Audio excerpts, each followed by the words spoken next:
Okay. G. So let's just quickly discuss this question. We have defined electric potential difference. Potential difference की definition क्या होती है? Work done per unit charge across an electrical component. So ये आ गई work done per unit charge across an electrical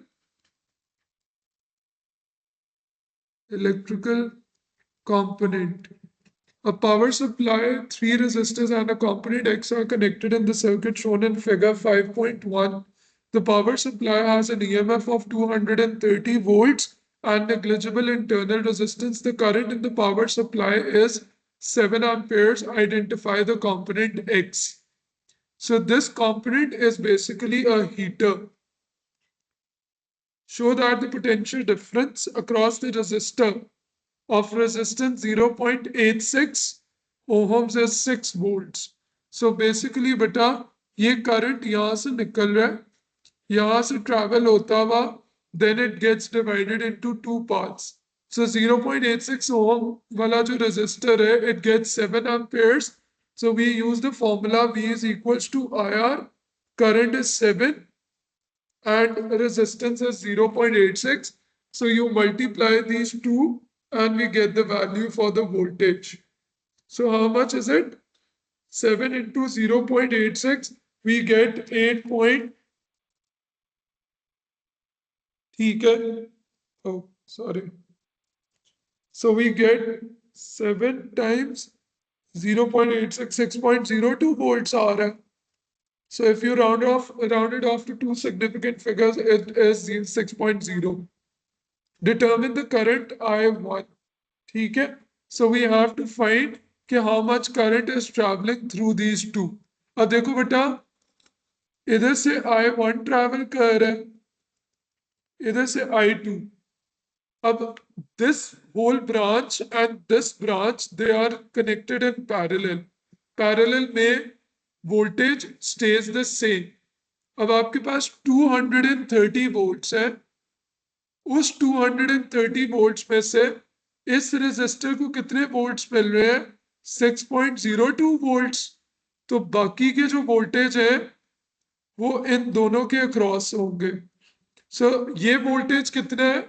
this is going to be 230 minus 6.02 or 6 230 minus 6 we get 224 volts.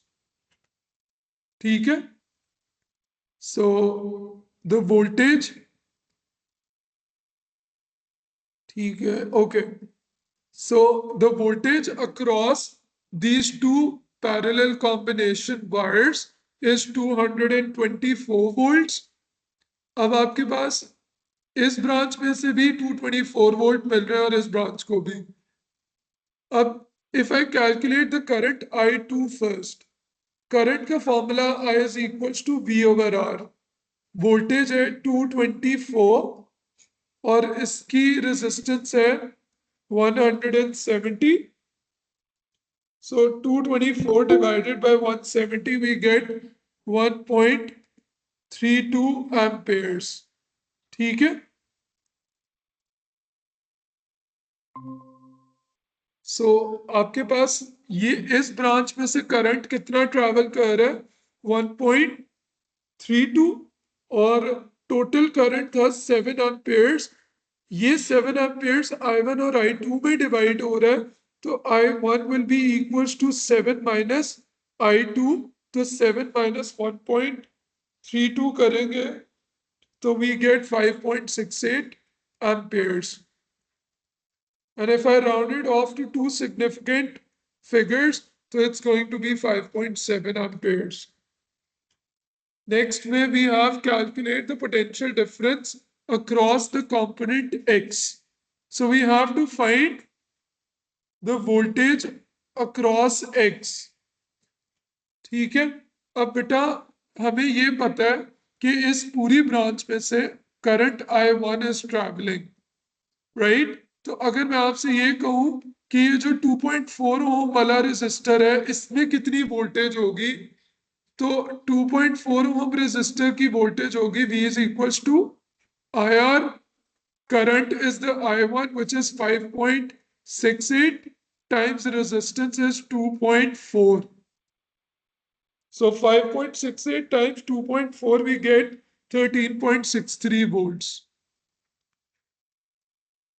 अब देखो इस पूरी ब्रांच को 224 वोल्ट्स मिल रहे हैं। 224 volts में से 2.4 ohm resistor gets 13.63 volts. So the remaining voltage will be across the resistor X. So 224 minus 13.63.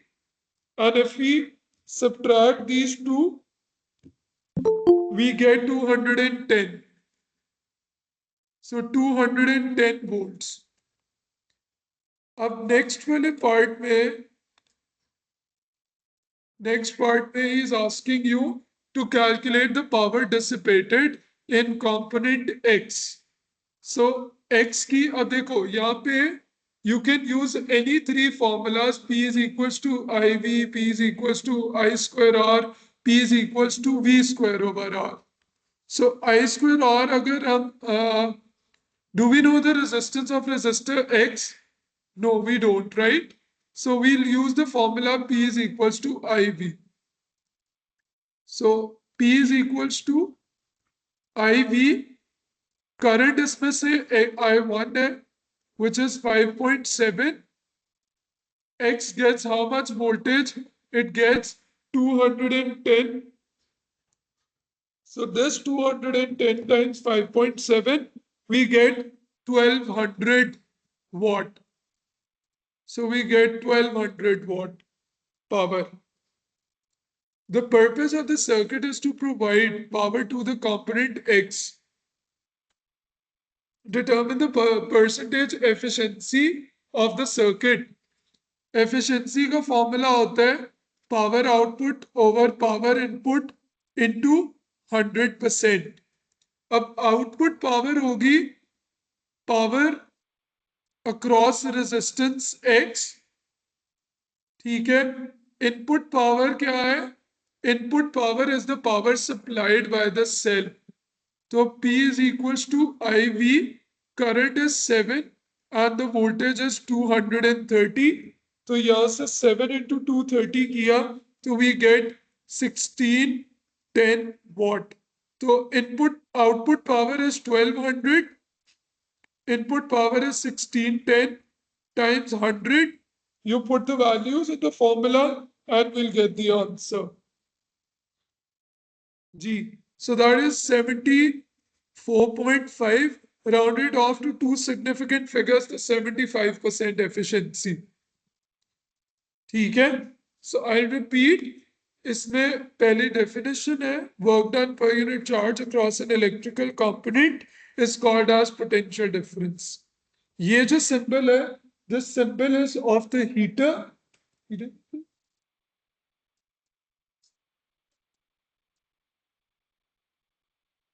Yeah, sure. During the break. Okay. So, okay, thank you, Beta. Then we have to show that potential difference across the resistor of resistance 0.86 ohm. ये जो 0.86 ohm resistor है, इसमें से 7 ampere current travel कर रहा है.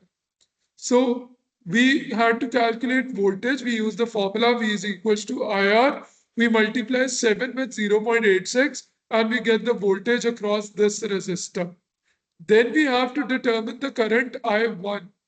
अब ये ब्रांच और ये ब्रांच पैरेलल में है, ठीक है। अब 6 वोल्ट्स अगर इसको मिल रहे हैं तो रिमेनिंग वोल्ट्स इन दोनों इन दो ब्रांचेस को मिलेंगे। सो 230 minus 6 we got 224 volts. अब ये जो 224 volts है, since these two branches are in parallel, so they get the same voltage. So 170 ohm resistor gets 224 volts. So let's find out the current I2, V over R. We got I2. अब ये 7 ampere current I1 और I2 में divide हो रहा है.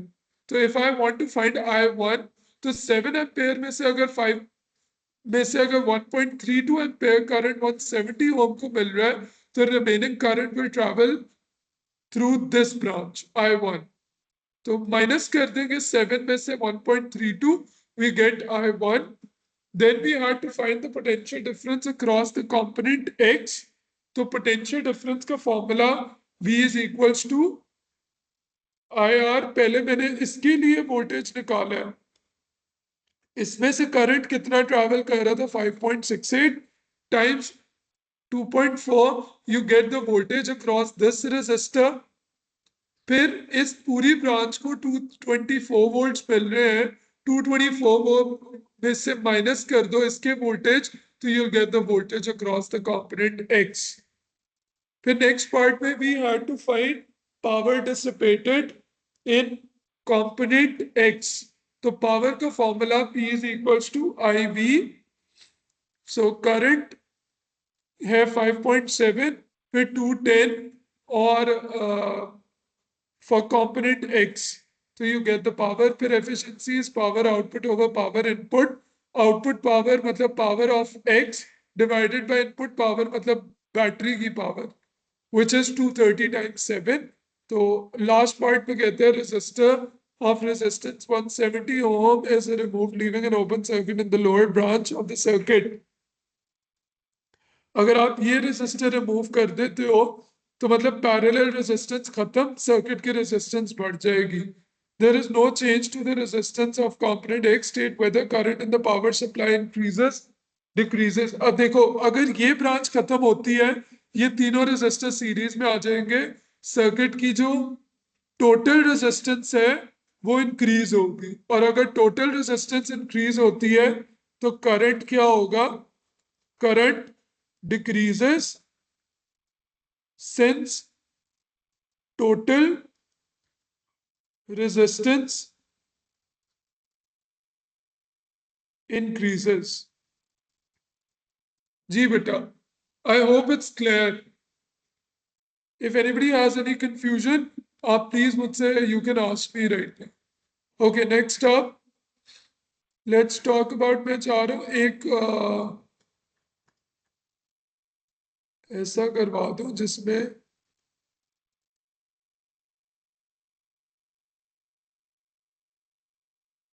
okay, internal resistance thermistor. Let's do this one. इसमें Kirchhoff first law के बारे में है, ठीक है. ओके, नाउ बेटा figure 5.1 shows a circuit containing a battery, two fixed resistors X and Y and a light dependent resistance LDRZ. ठीक है, अब आपसे अगला वो ये कह रहा है, so this is LDR which is in series with 100 ohm resistor और इनके साथ एक पैरेलल रेजिस्टेंस Y और इंटरनल रेजिस्टेंस है 4.7 ohms वाला. कह रहे थे battery has an EMF of 5 volts and an internal resistance 4.7 ohms. The current in X is I1 and the current in Y is I2. ठीक है, the resistance of X is 100 ohms. The resistance of Z varies with the intensity of light incident on it as shown in figure 5.2. अब आपसे first part में वो कह रहे हैं state Kirchhoff's first law, sum of currents approaching a node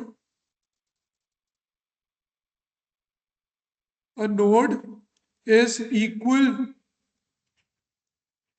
to sum of currents leaving a node. Yes. अच्छा, अगले में आपसे वो ये कह रहा है कि the intensity of light incident on Z is 130 watt per meter square. The current in the battery is 38 milliamperes. Show that the terminal potential difference of the battery is 4.8 volts. Voltage का formula होता है V is equals to IR. Current है 38 मिली Ampere's, सो 38 times 10 की power -3. अच्छा, we need to find out the resistance of Z. तो 130 के against बेटा 110 120 130।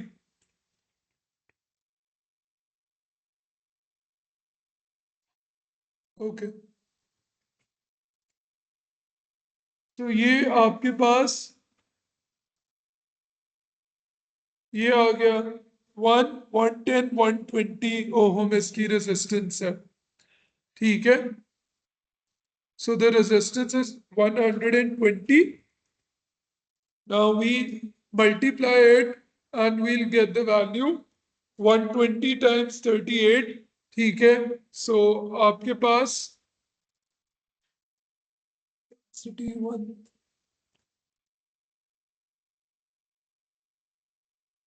so the current in the battery अपनी SOE please check कर लो।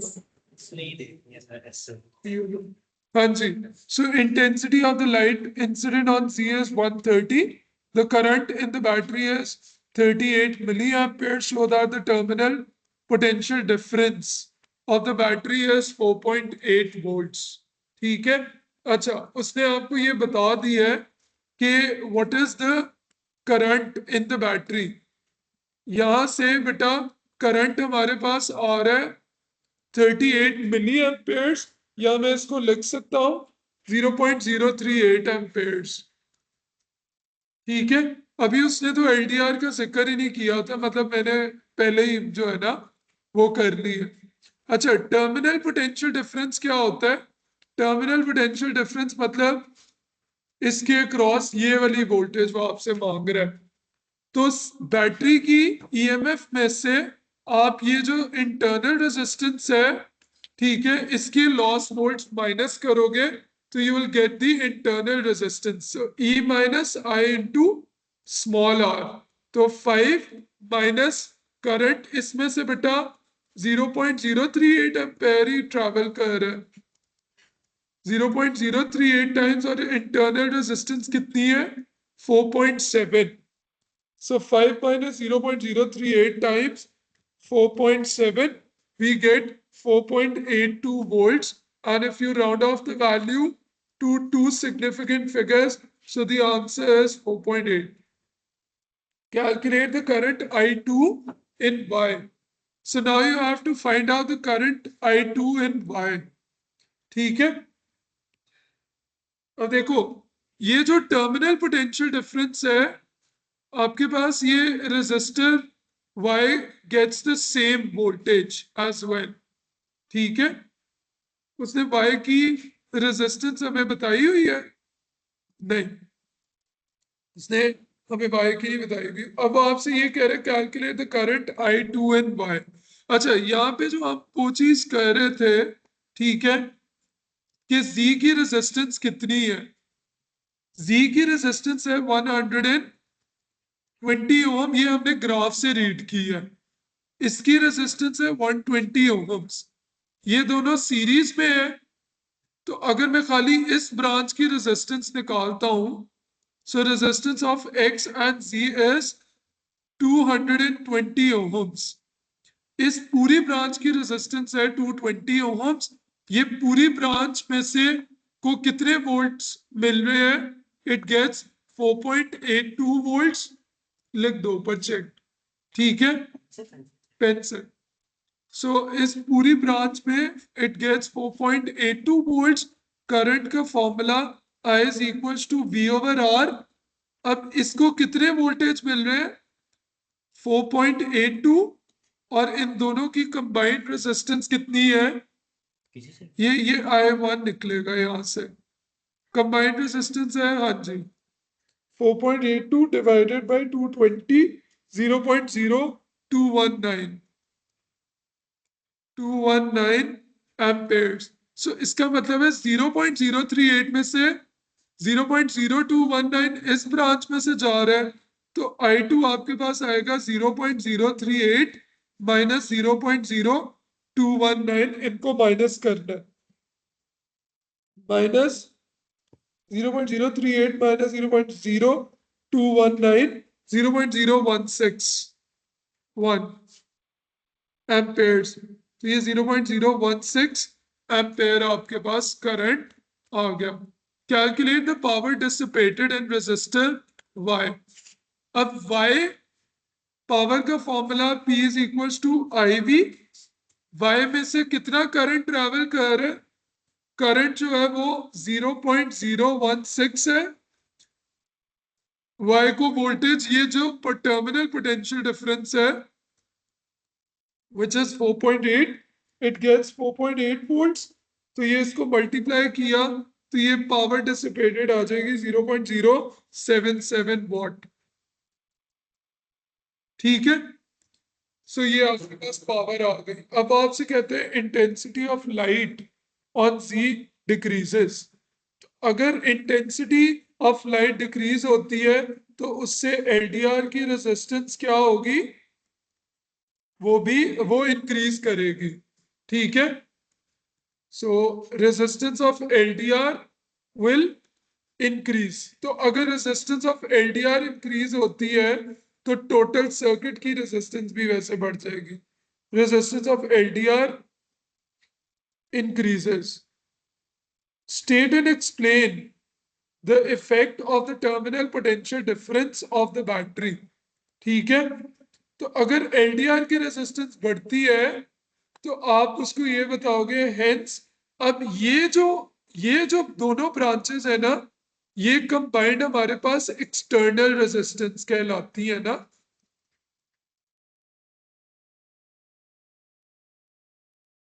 Hence external resistance of circuit increases. अब ये जो कंबाइंड है ये इसके साथ सीरीज में है, तो अगर इनकी रेजिस्टेंस बढ़ती है तो इनके अक्रॉस जो कंबाइंड पोटेंशियल डिफरेंस है वो क्या होगा? पोटेंशियल डिफरेंस इंक्रीज होगा। Hence external resistance of circuit increases and potential difference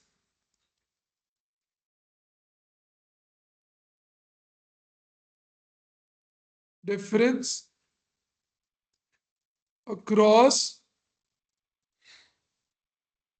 it increases।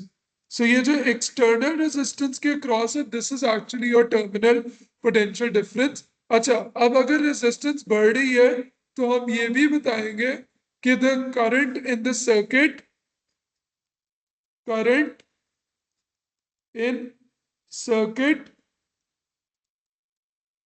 Decreases eight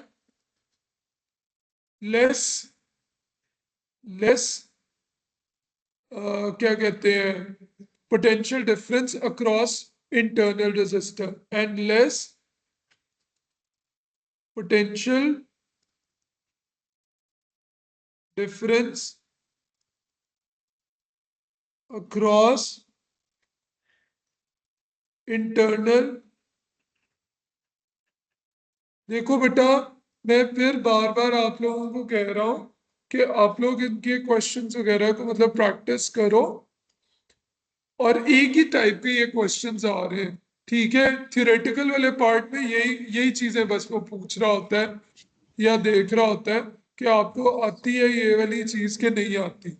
ji sir हाँ जी बेटा।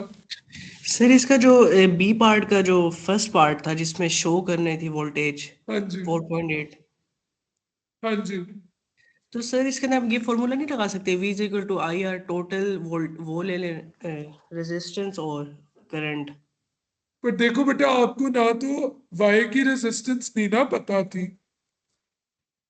ठीक है, इसी वजह से तो अगर तो आप, सर हम जी ऐसे कर लेते हैं R is equal to V upon I कर लेते हैं टोटल वोल्टेज और टोटल करंट जो इसके अंदर है, तो उसे भी माइनस कर देते हैं इंटरनल रेजिस्टेंस से तो टर्मिनल पोटेंशियल डिफरेंस आ जाता। नहीं, आप रेजिस्टेंस की बात कर रहे हो कि R is equal to B over I से टोटल करंट से। पर आपको तो टोटल करंट भी नहीं ना, नहीं टोटल करंट पता था तो आप ये कर सकते थे वो भी। तो वैसे आसान है बेटा कि आप इंटरनल रेजिस्टेंस के क्रॉस वोल्टेज निकालो और जो आंसर आएगा उसको बैटरी की ईएमएफ से माइनस कर दो। ठीक है, ओके। समझ आ गई? जी सर। Okay, perfect. अच्छा, एक सवाल और कर लेते हैं, फिर उसके बाद जो है ना विल क्या कहते हैं and the class after that. कौन सा वाला? ड्रिफ्ट स्पीड वाला वैसे मैंने करवाया तो था पहले, ये वाला एक और कर लेते हैं। State Kirchhoff's first law: sum of currents approaching a node is equal to the sum of currents leaving a node. Figure 5.1 shows a circuit containing a thermistor T that has a negative temperature coefficient. The thermistor has resistance R naught at temperature 0 degree Celsius. वो कहते हैं figure 5.2 sketch a possible variation of the resistance of the thermistor with temperature between 0 and 100 degree Celsius. ठीक है, so resistance is inversely proportional to temperature. अगर temperature बढ़ती है तो resistance आपके पास क्या होती है? डिक्रीज होती जाएगी। ठीक है, और हाँ, तो यहां से ये इस पॉइंट से स्टार्ट होगा, ये आपके पास ये बन जाएगा। ठीक है, बल्कि ये स्ट्रेट लाइन नहीं मतलब आएगा, it's going to be curved. ठीक है, मतलब मैं बता देता हूं, जैसे अगर टेम्परेचर बेटा मैं डबल कर देता हूं तो रेजिस्टेंस ऑलमोस्ट हाफ होती है। ठीक है, लेट्स से अगर मैं टेम्परेचर बढ़ा के इसको हम वैसे कर लेते हैं, आर इज इक्वल टू, अच्छा खैर, जब आप टेम्परेचर मतलब बढ़ा रहे हो तो ये 1/2, तो ये यहाँ ऑलमोस्ट ये यहाँ पे आ गया। फिर उसके बाद आप कह लो, ठीक है, यहाँ पे ये 50 डिग्री सेल्सियस, T+50, ये आपके पास इस तरह और यूनिफॉर्म ये होगा। अच्छा, आप लोग ये अगला वाला खुद सोचो और मुझे फिर इसका जवाब दो कि इसका जवाब क्या होगा बेटा। जी,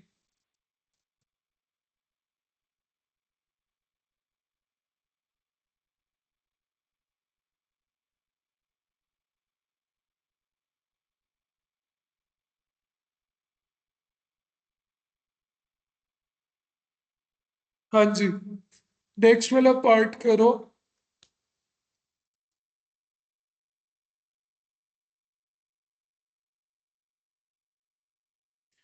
पहले ठीक ही बनाया था, स्ट्रेट लाइन ही कर देता हूँ इसे मैं, क्योंकि इनवर्सली प्रोपोर्शनल है ना, तो वो इस तरह ही इंक्रीज कर रहा है, पर ये जीरो नहीं बस होगा। खैर, together with reference to the current in the cell, explain why the current in resistor R decreases with increasing temperature of the thermistor। ठीक है, तो आपसे ये कह रहा है कि temperature, increasing temperature of thermistor, तो इसका मतलब है अगर टेम्परेचर बढ़ रहा है तो थर्मिस्टर की रेजिस्टेंस डिक्रीज करेगी। अगर थर्मिस्टर की रेजिस्टेंस कम हो रही है तो टोटल सर्किट की जो रेजिस्टेंस है वो इंक्रीज होगी। और अगर टोटल सर्किट की रेजिस्टेंस भी डिक्रीज होगी, अगर तो टोटल सर्किट की रेजिस्टेंस डिक्रीज हो रही है तो आपके पास करंट इंक्रीज होगा। अब आपसे वो ये पूछ रहा है explain why current in resistor R decreases. ठीक है, अच्छा, इनके क्रॉस जो पोटेंशियल डिफरेंस है वो तो ऑटोमेटिकली क्या होगा? डिक्रीज होगा। ठीक है, अब आपसे वो ये कह रहे हैं कि current in resistor R decreases. देखो, इसकी अगर रेजिस्टेंस कम होती है ना, करंट क्योंकि दो पार्ट्स में डिवाइड हो रहा है, I1 और I2, और मैंने आप लोगों को ये बताया था कि current follows least resistive path. ठीक है, तो करंट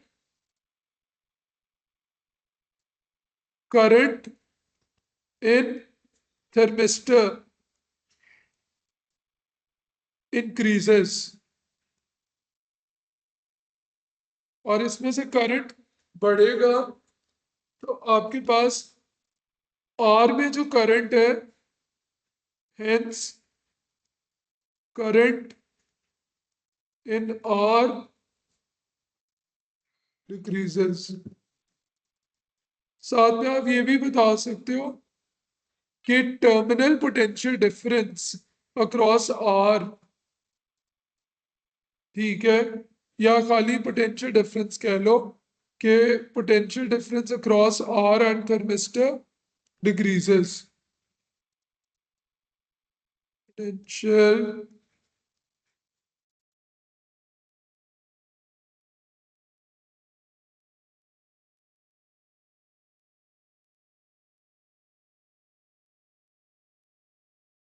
कहते हैं the EMF of the cell in figure 5.1 is 1.5 volts. The internal resistance is 0.12 ohms. Resistance R has a resistance of 6 ohms.